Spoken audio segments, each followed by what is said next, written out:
I'm Nathan Smith with Tallgrass TV, and we're here with Chuti 2 of the film Pretty Rosebud. So just tell me, what is the film about? Well, Pretty Rosebud features a career-driven woman who's stuck in an unhappy marriage. She's smothered by pressures from family, religion, culture, tradition, work, and she kind of explodes or implodes. And as she's trying to find her true path in life, she makes a few questionable decisions. So we go through her path with her. Okay, excellent. And so what roles did you have in the film? I did everything. I shot myself. I did the boom. We were joking on set, like you could shoot yourself and have a rig or something. Like a selfie. Selfie movie. Yeah.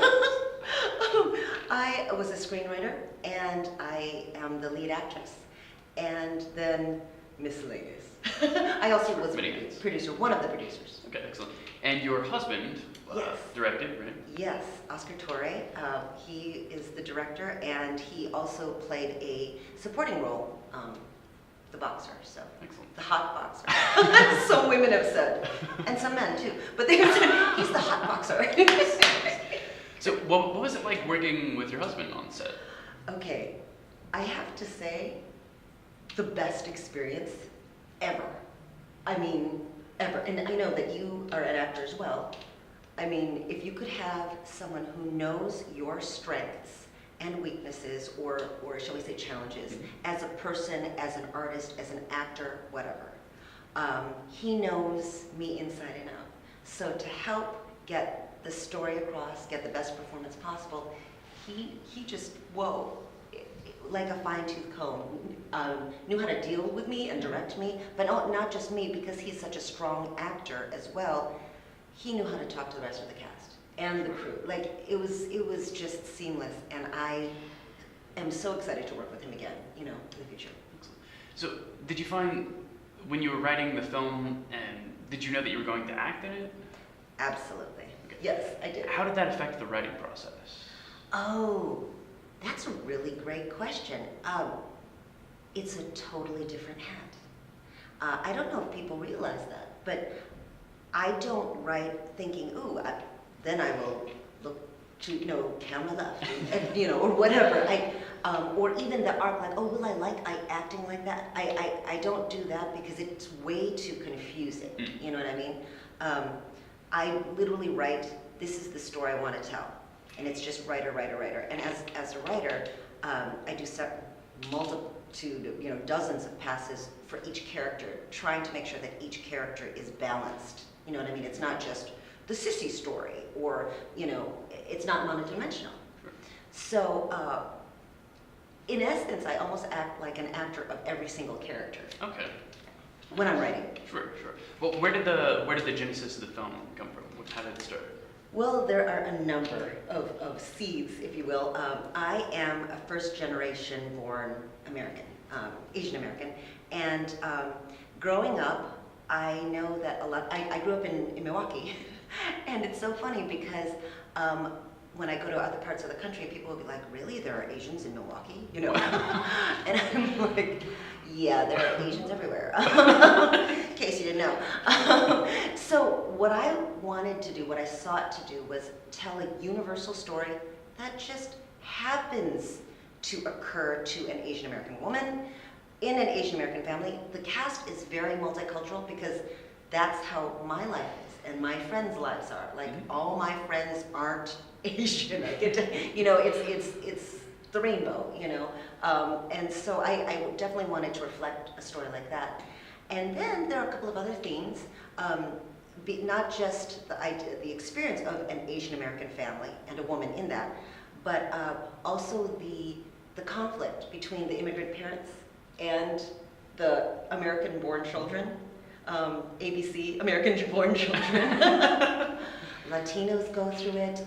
I spoke in Dallas with a Muslim woman who, when we did our screening there, she said, "Oh my gosh, I'm not Asian, but this is my story because I go through this all the time." She goes, "I brought my boyfriend home. My parents almost, disowned me because he wasn't Muslim too, blah, blah, blah." Just, it's a common experience, I think, for a lot of Americans, especially children of immigrants.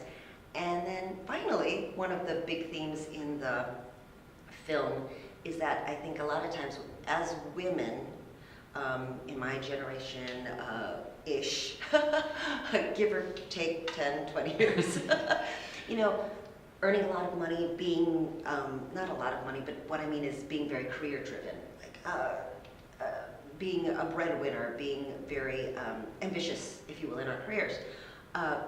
I've seen a lot of my peers, uncannily enough, be married to or living with, dating someone who is not willing to support themselves. And that severely clashes with the immigrant idea or ideal of support your husband and be there for him and whatever. So again, funny, I keep on going back to Dallas, but this was actually a Caucasian woman who was already divorced. And she said, this is so similar to me. I was earning the money, my husband just drank beer all day, and that's not the story in Pretty Rosebud. It's different, but she could relate to it. You know, it's an experience that I did not see represented in the media. So. Okay. Yeah. So, what was the hardest moment of the film, either pre-production or during production? It's anything. Well. There are hard ones in terms of emotionally, or hard ones like in terms of challenges, like, for example, you lose a location suddenly and like, okay, we gotta, you know, make something up, or we're losing the light, you know. Right. Those are kind of fun things, right? I think, well, the very first day of shooting, our truck, that we had rented, you know, got tagged in downtown LA. Now that doesn't seem like a big deal, but it's incredibly difficult to wash that off. And if we couldn't wash that off, we had a huge security deposit to pay. So after we wrapped, all of the producers and some crew were like, we were trying bleach, we were trying turpentine, and then actually some random express car wash, mobile car wash type business, they're like, hey, we got the stuff for you, and saved the day. But that was one of the more difficult things, because on the very first day to have something rather glaringly discouraging happen, you're like, oh God, you know, you just carry on. But that was hard. Yeah. I could go on with the little stories, many of those, but I found that one particularly colorful. Well, what was the most important lesson you learned while making the film? Don't take anything personally. Including the tagging, funny enough. But yeah, it's not, when something like that happens, you lose a location, they're not saying, we don't support your film. They have their own issues, and if you don't get upset, you don't take it personally, you just move on like, okay, this is the way it is, this is what we have to deal with, and move on, and make lemonade out of lemons, you're all the better for it. You cannot dwell in, I can't believe this. Oh, there's no time actually. Okay. No time to get upset. Okay. What was your favorite moment on set? Okay, it was well. I'm not sure if I can say this. Okay, like the filters coming. I'm like, okay, no R-rated stuff, Right. just in case my parents are watching or something. What's my favorite moment on? Do you know what? I have many, because really this was an amazing experience. It was so collaborative. Loved the cast and crew. I want to say the family scenes, while they could be a challenge to shoot and whatnot, I found it almost magical that it could replicate the kinds of scenes that I saw growing up in a Filipino-American setting. You know, the whole, get over here, you know, like those kinds of things, or having the lechon and the food and just the dynamic among everybody, or the pressure sometimes when someone's upset. It was neat to actually, it was palpable, and to think that, wow, we're capturing this on camera and we can share it with the world. So other people can either relate to it or learn from it.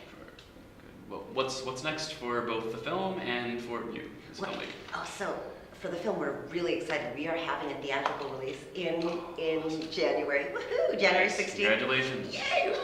And then we will be coming out on a multitude of VOD, video on demand platforms.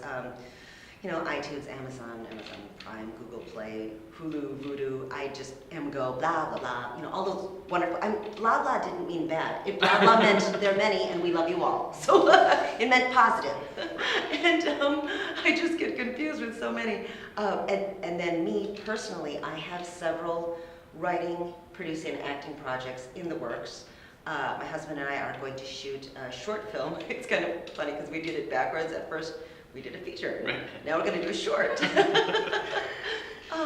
Also very relationship drama focused, but there are a few twists in there.